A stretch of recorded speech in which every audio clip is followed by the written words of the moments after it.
They told her she would never walk. So she outran the entire planet, shattered an Olympic record, and single-handedly forced her segregated hometown to bow to the rules of justice.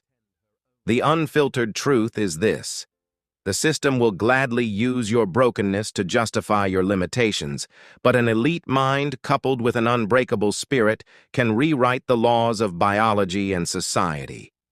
This is the untold story of Wilma Rudolph.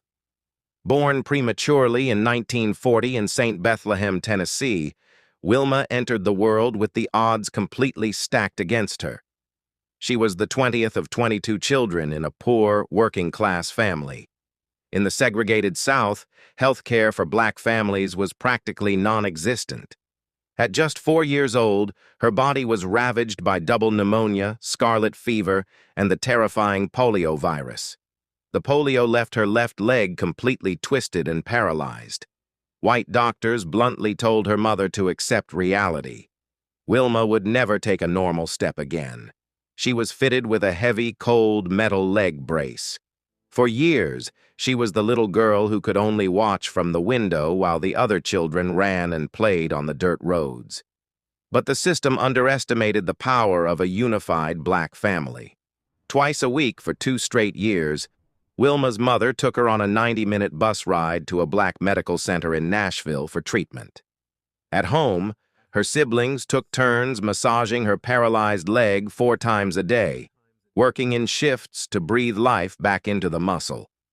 By age 9, Wilma did the impossible. She unbuckled the metal brace and took her first steps without it. By age 12, she was running. She didn't just recover, she exploded. She joined the legendary Tiger Bells track team at Tennessee State University under Coach Ed Temple, sharpening her pace into pure electricity. In 1960, she stepped onto the global stage at the Rome Olympics. The entire world watched in absolute awe. Wilma blew through the competition like a force of nature, earning the nickname the Tornado. She captured the gold medal in the 100-meter dash, the 200-meter dash, and anchored the 4x100-meter relay to a breathtaking victory.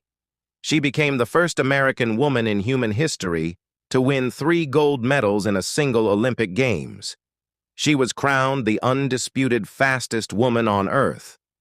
But her greatest victory didn't happen on European soil. It happened when she went back to Tennessee. When the white politicians in her hometown of Clarksville realized a global icon was returning, they frantically tried to organize a massive victory parade and a celebratory banquet. But they wanted to keep the status quo intact. They planned to hold the events under the rigid rules of Jim Crow segregation. Wilma found out, and she launched an immediate counterattack. At just 20 years old, the triple gold medalist issued a cold, uncompromising ultimatum to city officials. She would flat-out refuse to attend her own celebration unless the event was completely integrated. She held all the leverage, and she knew it. The city couldn't have a parade without the champion. Faced with global humiliation, the city capitulated. On October 4th, 1960, Wilma Rudolph Day became the first large-scale, racially integrated public event in the entire history of Clarksville, Tennessee. Black and white citizens sat together at the same tables and cheered side by side in the streets.